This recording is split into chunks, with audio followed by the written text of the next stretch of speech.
त्याच्या इतक्या आधी सांगून उपयोग नाही, कारण मग कार्यकर्त्यांनी ऐकल्यावर ते कार्यकर्ते येणारच नाही.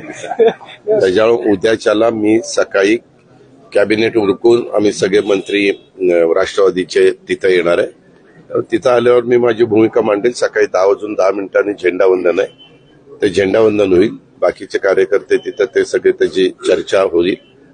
इतर नेते आपले आपले विचार मांडतील, आपली आपली भूमिका त्या ठिकाणी ठेवतील आणि मी समारोपाच्या निमित्ताने माझं अंतिम दुसऱ्या राष्ट्रवादीचे बालगंधर्वाला या ठिकाणी होत आहे. दुसरा राष्ट्रवादी पुण्यात आपणही 26 वर्षाचा दावा केला आणि त्यांचाही दावा 26 वर्षाचा. खरा दावा कोणी केला? खरा दावा दोघांचाही आहे. तुम्हाला काय अडचण? दोन्ही राष्ट्रवादी एकत्र येण्याची शक्यता बोलली जाते, काय मी तुम्हाला सांगू का, हे ठाकरे बंधू त्यांच्यामध्ये थोडंसं सकारात्मक अशा काही न्यूज आल्या, पण मला पत्रकार मित्रांनो तुम्हाला सांगायचं की त्या पक्षाचे नेते ठरवतील ना.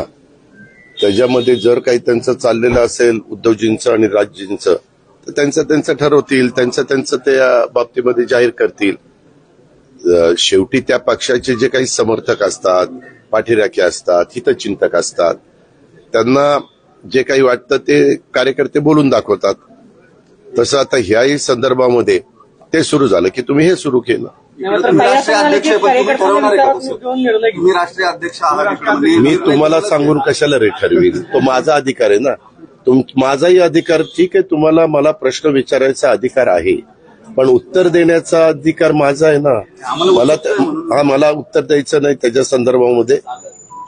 नाही, ताई असं म्हणाल्या की कार्यकर्त्यांना विचारात घेऊन निर्णय घेऊ, म्हणजे ताई सुद्धा सकारात्मक दिसतं असं म्हणायचं. बहीण आणि भावांचं काय ठरतंय का, किंवा बहीण भावांमध्ये काय चर्चा? अरे बाबा, तुम्हाला खरंच मी म्हणून तुम्हाला वेळ देत नव्हतो तिथं.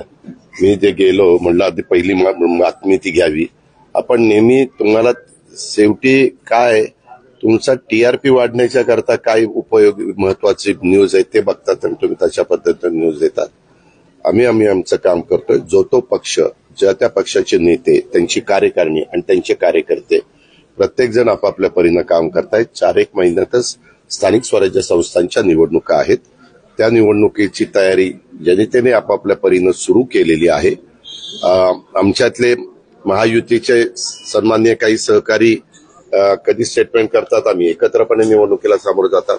कधी तशी स्टेटमेंट आल्यानंतर एखादी व्यक्ती असंही स्टेटमेंट करते की आम्ही आमचं आजमावून बघणार आहे.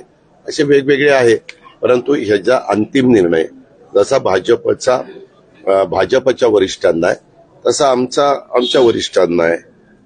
शिवसेनेचा एकनाथरावजी आणि त्यांच्या वरिष्ठांना आहे. तसंच समोरच्या महाविकास आघाडीचा त्यांच्या नेत्यांना आहे. त्या पद्धतीनं होईल. ते आपल्याला शेवटी या गोष्टी तुम्हाला कळवाव्याच लागतात, सांगाव्याच लागतात. प्रेस कॉन्फरन्स प्रत्येकाला घ्यावीच लागती.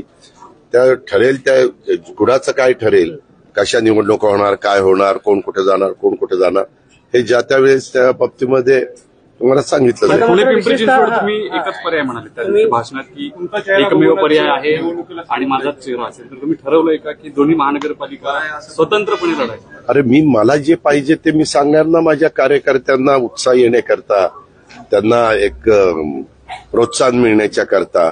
शेवटी उद्या मी म्हणायचं अरे आपल्याकडे चेहरा नाही रे, असं काय म्हणायचं. तुझा जसा गोंडस चेहरा आहे तसा आमचा एवढा गोंडस नाही, पण आहे चेहरा. लोक ओळखतात आमचा चेहरा. आम्हाला दाढी नाहीये, आम्हाला मिशा आहे, आम्हाला 3-4 लागोपाठ दाढी आहे, त्या बघ्याला पण दाढी आहे. मात्र दादा पिंपरी चिंचवड जो आहे तो तुमचा बालेकिल्ला राहिलेला आहे. पुण्यामध्ये माहिका 92 ते 2017 पिंपरी चिंचवडमध्ये कोण काम करत होतं आणि कुणाच्या नेतृत्वाने काम चाललेलं होतं हे उभ्या पिंपरी चिंचवडला माहिती आहे. परंतु त्यावेळेसचे आमचे विरोधक यांनी आमचे मोठ्या प्रमाणावर आमचे विचाराचे आमदार असतील किंवा आमदार होण्याची क्षमता असणारे नेते असतील, आमचे नगरसेवक असतील, असे अनेक जण घेतले. आणि त्याच्यात कारण तेव्हा 2014ला पंतप्रधान नरेंद्र मोदी साहेबांचा जबरदस्त करिश्मा उभ्या भारत देशावर आपण सगळ्यांनी पाहिला आणि त्याचा रिझल्ट पण आपल्याला लोकसभेला पाहायला मिळाला. ही गोष्ट 2014ची आणि आपल्या निवडणुका झाल्या 2017. त्याच्यावर ती निवडणूक झाल्यावर देवेंद्रजी पण इथं मुख्यमंत्री झाले.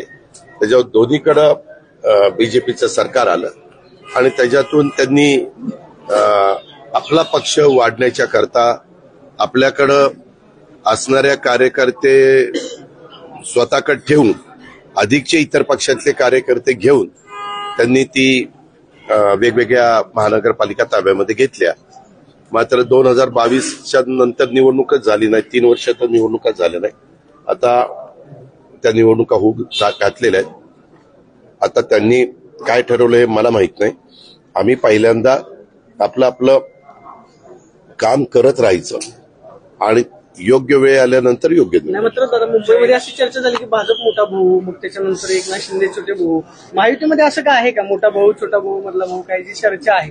आता तुझ्याकडनंच ऐकलेलं मी विचारतो. देवेंद्रजी आणि एकनाथराव उद्या मला भेटतील.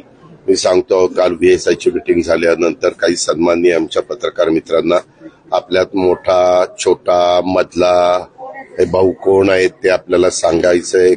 असं काही ठरलंय का आपलं असं विचारून तुला सांगेन.